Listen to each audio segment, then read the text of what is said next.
one. It's I did as part of an international speech contest, and it's called Irrational. I competed against my individual club members, and I won first place for that.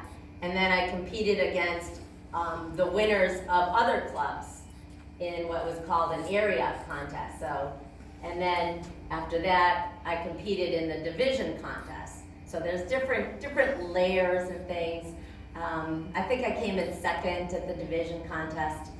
But anyway, so this was back from 2016, so. All right. Get it away, get it away, get it away. Oh my God. Banana phobia? Is this a fear you have? Or how about you? Linda, what about you? Are you afraid of bananas? Oh, I get it. You all think that it's my fear. Yeah. No, it's not. But I know that it's somebody's fear. Yep, I know it's a real fear because, hey, it's on the internet, along with the fear of spiders, elevators, dentists, doctors, and the fear of public speaking, which is why many people, like Dan and I, joined Toastmasters to begin with. Phobias. Phobias. Objects or situations that create intense fear within us when we're faced with it. And often it's irrational because they don't really pose any physical threat, just in our minds. For instance, think back to when you were a child growing up. Did any of you, besides me, have that bedtime routine where you go in, check behind the closet, or check behind the door, check in the closet? I mean, I had 2 to check in. Check under that 5-inch space under your bed, and even though all you saw were, dust bunnies, dirty socks, maybe comic books, you still take that flying leap onto your bed because you know something or someone is going to grab your ankle. Or maybe, as a parent or grandparent, you were that checker for your child. Mom or Grandma, please come in and check my closets for me. Well, I heard that this club and legacy is a very safe place to share. So, I have a confession. I never outgrew that childhood fear. No. And I realized it was a problem when I jumped one time on my bed so fast that my head hit the wall. I ended up in the emergency department. Yeah. So after the emergency department staff had a very good laugh at my expense when they found out how I hit my head. So yeah, so this was a problem that I was going to need to deal with at some point. So I consulted the expert, of course. Hey, Google, how do you overcome phobias? I have 3 suggestions to overcome phobias. Number 1, avoidance.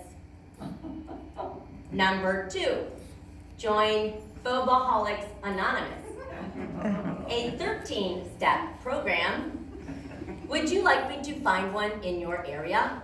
No, thank you. Number 3, practice facing your fears. Is there anything else?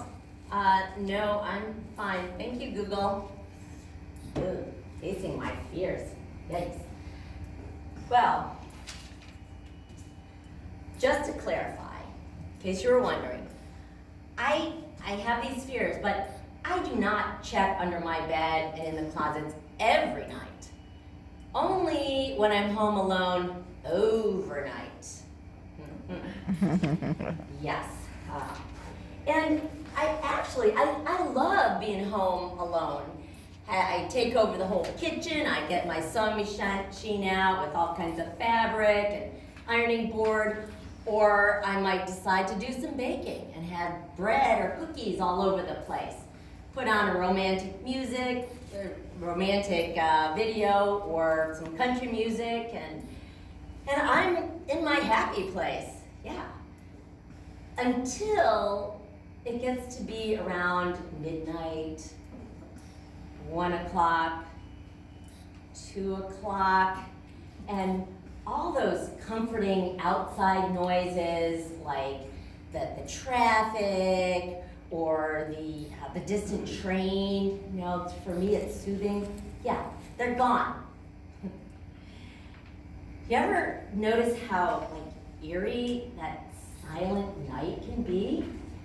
And how all of a sudden you start noticing the house sounds, like the ice machine clinking that makes a bang, or the pipes expanding, or things like that. Yeah, I noticed them. And the basement, anyone else not go down in the basement after dark? Yeah, not me. Even though I've checked it like 5 times in the daylight, and there are no windows and no doors that lead to the outside. Irrational. Well, when my husband goes out of town, which luckily isn't very often, but when he does, I am forced to actually face this fear. Because you see, I can no longer take Google's advice of avoidance because, well, my neighbors got kind of tired of me showing up at like 11 p.m. at night in my purple pajamas and pillow. Can I please stay here? I'm hearing some noises. So, and I was too embarrassed to join a Phobaholics Anonymous club. So I was faced to face that childhood fear. Well, so what I would do is instead of checking my little 8x8, foot bedroom when I grew up, I had to check the whole 2-story house. And I would start by turning on all the lights, which created a fear and phobia for my husband, the electric bill. I would put chairs under all of the doorknobs, 2 by the basement, of course, because we know things lurk in the basement, right? And I would check under every bed. So there were 4 beds and 13 closets all throughout the house. Even that little teeny closet in the pantry. Yeah, I checked there too. And after checking all that, I would still check under my bed one more time, and I would still take that flying leap onto my bed, cover up with the blankets. Even though I know those dust bunnies don't bite, right? Oh my goodness. Well, my friends, I can honestly tell you that there is hope, that facing your fears does actually help. Because what I notice is if I'm home alone for, say, 3 days or 4 days, by the 3rd day, I get that burst of bravado. And I don't have to turn on all of the lights. And I only put music on, instead of one downstairs and upstairs, I just put it on upstairs. And I only put 1 chair instead of 2 by the basement, so that's big. So anyway, there is hope. If you are trying to overcome some phobias like myself, just take Google's advice and keep practice facing your fears. And of course, if it's public speaking, join a Toastmasters group or stay involved with the drama club. Thank you. Thank you. Yay! And so that is all true. The only part that isn't true is I did not end up in the emergency room. But I still, to this day, like I've gotten so much better. I just put like a little stool next to the basement door when I'm going out, because I know that nobody can go down there and then put the stool by the door, right? And I only put a couple chairs out, maybe one on the front door and the garage door, and just a couple lights on, like my husband's closet light, and I have those French doors, so I can't put a chair under there. So what I do, and I still do this, I put my hairband, I tie it around there, I have my key fob by my bed, which my mom had suggested, because, and I told my neighbor Cindy, if you ever hear that in the middle of the night, come over and get me, because I'm scared. So I do some of those things, but I have gotten so much better. And I think maybe why I'm afraid something's going to grab me is because when I was younger, I actually would hide under my brother's bed. He had more than 5 inches.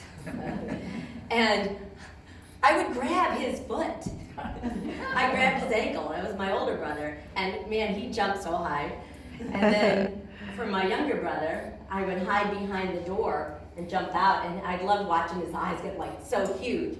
So, I mean, that could be contributing to some of my fears, because I've done that. Anyway, does anybody have any questions about Toastmasters or my stories or anything like that? That Yeah. is in almost every town, isn't it? Oh yeah, every town, and if you're in Toastmasters, the nice thing with Toastmasters, you can just go as a guest and check it out, because each club, they're structured the same, they have the same kind of format, where you have something called table topics. You're given like a situation or scenario, and you have to give up and give like a minute and a half speech. That's the impromptu speeching. And then they have prepared speeches, and your speeches, they're very strict with the time, especially like with the contest. If you're over like the time limit by 1 second, you're disqualified. Yeah, it's so I think the biggest challenge for me with the Toastmasters is I prepare and you practice and time, because it has to be within that specific time frame. And the nice thing too is then there's evaluators assigned to you. So they will come up and say, well, Renee, I like how you opened it up, and I like this and that, and one suggestion would be to maybe, do larger gestures. They would give you some feedback and help, because it's a very helping organization, helping each other, and they have conferences and seminars and things like that are good. Dan, did you want to add anything about Toastmasters? I could, yes, and a second if you want me to. Okay, sure, but before we do that, Peter had a question. Okay, go ahead. Yeah, how much do you want for the banana now? Oh, yeah, free, here you go. Come on up.